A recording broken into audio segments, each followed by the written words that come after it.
Recentemente saiu o primeiro trailer do filme que contará a história do Santo Padre Pio, que será interpretado pelo polêmico ator Shia LaBeouf. Mas você conhece a história do santo e como ele ajudou Shia em sua vida? Fica com a gente até o final, conhece a história do Padre Pio e como ele salvou a vida do ator envolvido em diversos problemas.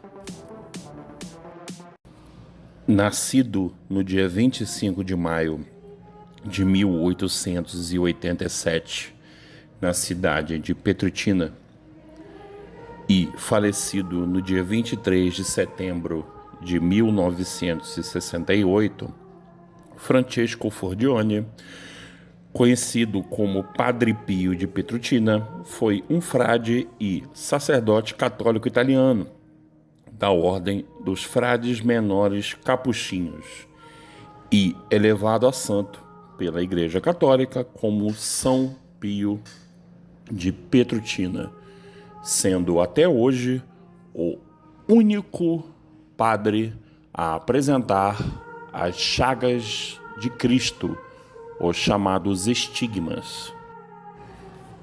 Ainda em vida, foi alvo de uma veneração popular de enormes proporções, principalmente em razão de muitos carismas e dons espirituais que lhe são atribuídos, como o dom da bilocação, da levitação, curas milagrosas, perfumes que exalava, entre outros. Vamos conhecer mais da vida de Pio de Petrutina?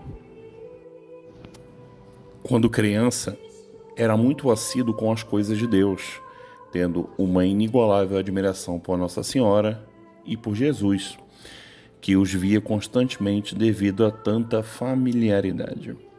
Foram Jesus e Maria que apareceram a ele quando ele recebeu pela primeira vez as dolorosas chagas de Cristo em 1910.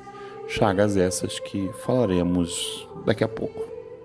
Ainda pequeno, havia se tornado amigo do seu anjo da guarda, a quem recorria muitas vezes para auxiliá-lo no seu trajeto nos caminhos do Evangelho.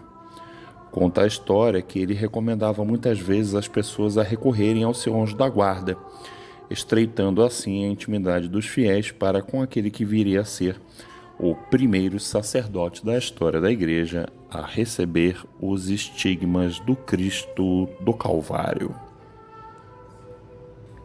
Durante os primeiros anos como frade capuchinho, sendo que aos 12 já recebia os primeiros sacramentos da primeira comunhão e do crisma, frequentes problemas de saúde obrigavam Padre Pio a fazer visitas regulares à sua casa para receber cuidados de sua mãe, a quem chamava carinhosamente de Mama Pepa. Ele sofria de intensas dores no peito e nas costas, frequentes dores de cabeça, febres altíssimas, problemas pulmonares e estomacais. Especialmente em relação a essas febres que chegavam a incríveis 48 graus, era necessário para medir a temperatura do corpo do Padre Pio nessas ocasiões que termômetros de banheira fossem usados, pois os termômetros convencionais simplesmente explodiam ao serem tocados pelo corpo de Padre Pio. Esses sintomas desapareciam inexplicavelmente quando ele voltava para casa, e já depois de sua ordenação, seus problemas de saúde o obrigaram a permanecer em casa até 1916. E, quando voltou, neste ano, foi mandado para o convento de São João Rotondo, lugar onde viveu até a morte. Percebendo que sua missão era de acolher em si o sofrimento do povo, recebeu como confirmação do Cristo os sinais da paixão em seu próprio corpo. Estava aí mesmo marcada a sua missão. Deus o queria para aliviar o sofrimento de seu povo e, entregando-se inteiramente ao ministério da confissão, buscava por este sacramento aliviar os sofrimentos atrozes do coração de seus fiéis e libertá-los das garras do demônio, que era conhecido por Padre Pio como Barba Azul. Torturado, tentado e testado muitas vezes por este, sabia muito da astúcia do seu algoz em desviar os filhos de Deus do caminho da fé. Recebeu de Deus a inspiração de construir um grande hospital, a tão conhecida Casa Alívio do Sofrimento, que viria a ser referência em toda a Europa. Mesmo com seu ministério sacerdotal vitimado por calúnias injustificáveis, não se arrefeceu o coração para com a igreja por quem tinha grande apreço e admiração. Sabia muito bem distinguir de onde provinham as calúnias, sendo estas vindas por parte de alguns integrantes da igreja, e não da igreja-mãe. A pedido do Santo Padre, devido aos horrores provocados pela Segunda Guerra Mundial, criou os grupos de oração, verdadeiras células catalisadoras do amor e da paz de Deus, para serem dispensadores de tais virtudes no mundo que sofria e angustiava-se no vale tenebroso de lágrimas e sofrimentos. Em relação à Segunda Guerra Mundial, uma das passagens da vida de Padre Pio é que, durante os bombardeios à Itália, pilotos ingleses e canadenses estavam se dirigindo à cidade de Petrutina para bombardear a cidade. Estes mesmos pilotos atestaram que viram ao lado de seus cockpits a figura de São Padre Pio. Sendo assim, a sua rota fora desviada e as bombas que deveriam ser jogadas na cidade caíram em uma floresta. Dotado de uma personalidade muito forte, o que os italianos chamam de caratteraccio, Padre Pio foi muito enérgico na aplicação da confissão, a ponto de negar a absolvição para muitos, pois via nos olhos das pessoas as que não estavam verdadeiramente arrependidas. Um dia, um jovem disse que estava chorando porque não havia recebido a absolvição. Padre Pio disse-lhe que estava fazendo aquilo para ele ir para o céu, já que ele não havia se arrependido. As pessoas que eram repreendidas por Padre Pio tinham compulsão no coração. Voltavam e eram profundamente tocadas na alma. A não absolvição trazia no coração delas o desejo de mudança de vida e uma verdadeira autenticidade. Entre os sinais milagrosos que lhes são atribuídos, encontram-se as já citadas estigmas e o dom da bilocação.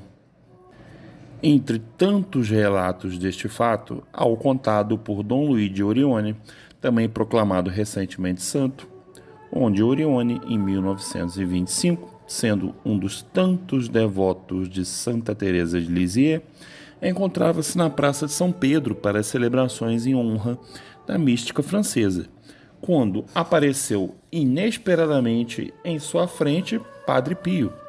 Todavia, segundo o relato de muitas pessoas, Pio nunca saiu do convento, onde viveu de 1918 até a sua morte. Já em 1951, este celebrou a missa em um convento de freiras na Tchecoslováquia. Depois que a missa terminou, as freiras foram para a sacristia para oferecer a Padre Pio um café, em agradecimento à visita inesperada. Mas elas não acharam o padre na sacristia. Assim, as freiras perceberam que Padre Pio tinha estado lá em bilocação. Podemos citar ainda neste vídeo 2 verdadeiros milagres de Padre Pio. O primeiro, sobre a menina cega de nascença que havia vindo ao mundo sem pupilas. O fato ocorreu em 18 de junho de 1947, na cidade de Ribeira, na Sicília. Gemma de Giorgi nascera sem pupilas. Os médicos declararam que, naquele caso, nada poderiam fazer e que ela seria cega para sempre. Lembrando que a pupila exerce uma função fundamental na visão, servindo como uma espécie de diafragma de uma câmera fotográfica controlando a entrada de luz. Os pais confortaram-se com o infortúnio, mas a avó da menina não podia resignar-se. Cheia de confiança, rezou muito a Deus e, quando a garotinha contava com 7 anos, decidiu ir ter com o Padre Pio, levando-a consigo. Juntas e cheias de fé, empreenderam a longa e penosa viagem até San Giovanni. Logo que entraram na igreja do convento, onde o Padre Pio distribuía a comunhão, de repente, toda a gente pôde ouvir sua voz. Gema, anda cá. Vó e neta abriram caminho por entre a multidão e ajoelharam-se junto ao altar. O padre sorriu para a menina e lhe disse que podia fazer ali a sua primeira comunhão. Ouviu-a em confissão e pôs-lhe a mão sobre os olhos. Em seguida, ministrou-lhe a comunhão. A avó lhe perguntou mais tarde se naquele momento tinha pedido qualquer graça, ao que a pequena menina disse que não. Pouco depois, encontrou novamente o padre que, ao abençoá-la, disse que Nossa Senhora te abençoe, Gema, e procura ser sempre boa. Nesse mesmo instante, a criança deu um grito. Ela passara a enxergar. Este milagre aconteceu com a igreja repleta de gente, e a cura fora completa e definitiva, embora, não obstante, continuassem os olhos sem pupilas, mesmo depois do milagre. Uma autêntica provocação à ciência. 4 meses depois, Gema foi examinada por um oftalmologista de renome, o professor Caramossa de Perugia, que declarou convicto que aquilo era um verdadeiro milagre. O outro fato ocorreu no mês de maio de 1925, com uma moça chamada Maria, que teve um pequeno bebê e sentia-o doente desde o nascimento, o que a deixara bastante preocupada.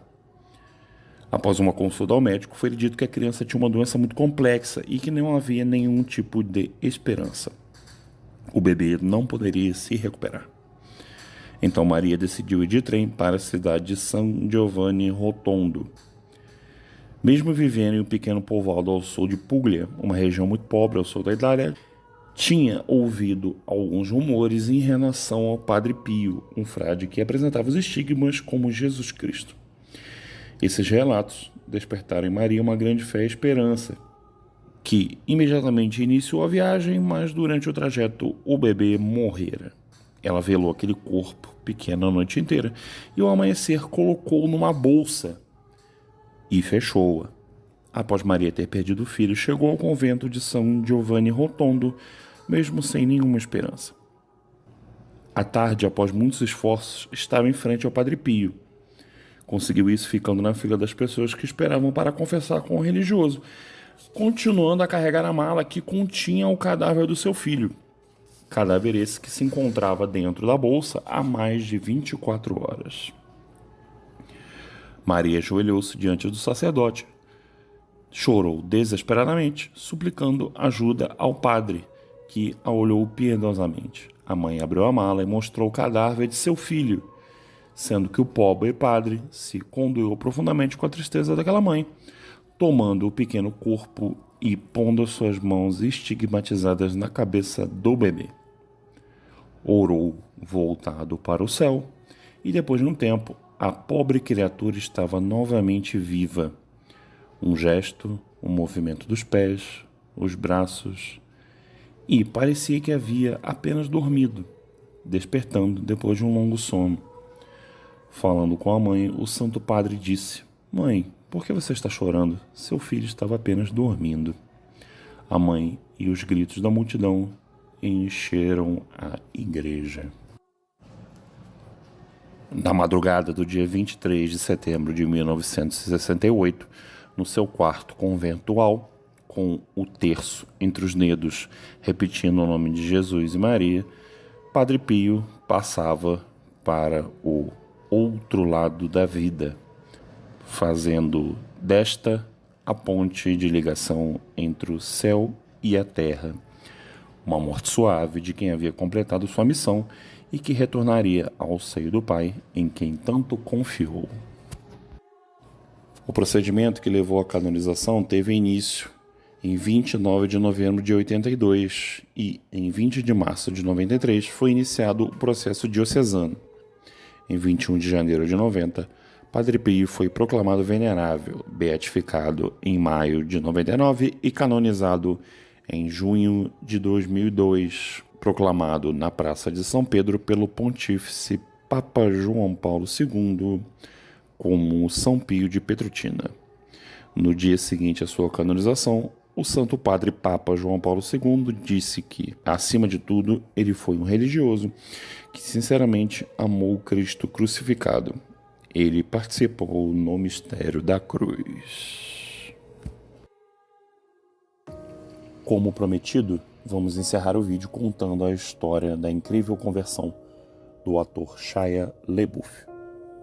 Em uma entrevista de quase 90 minutos no programa do bispo Robert Barron, uma das mais importantes e influentes personalidades da Igreja Católica nos Estados Unidos, o ator de 36 anos revelou que pensou em autoextermínio após uma série de escândalos públicos ao longo dos anos.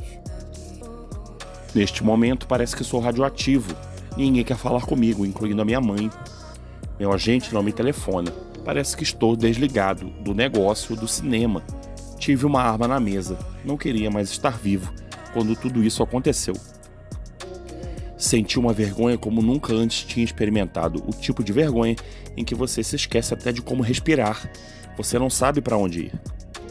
Não se pode sair para comer, tipo um taco, revelou o ator ao bispo. Mas tinha também um profundo desejo de aguentar. Acrescentou o ator, que foi criado pelos pais tanto na fé cristã como judaica.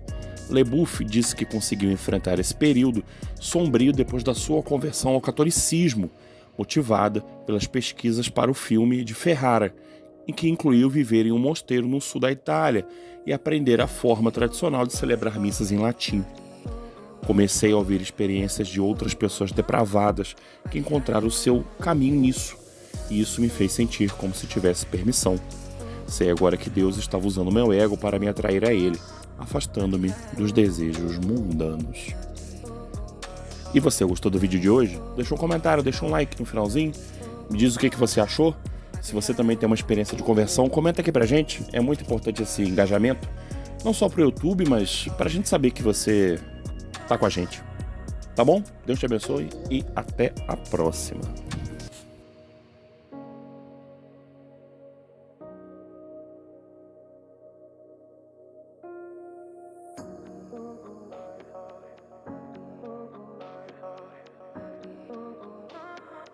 I could have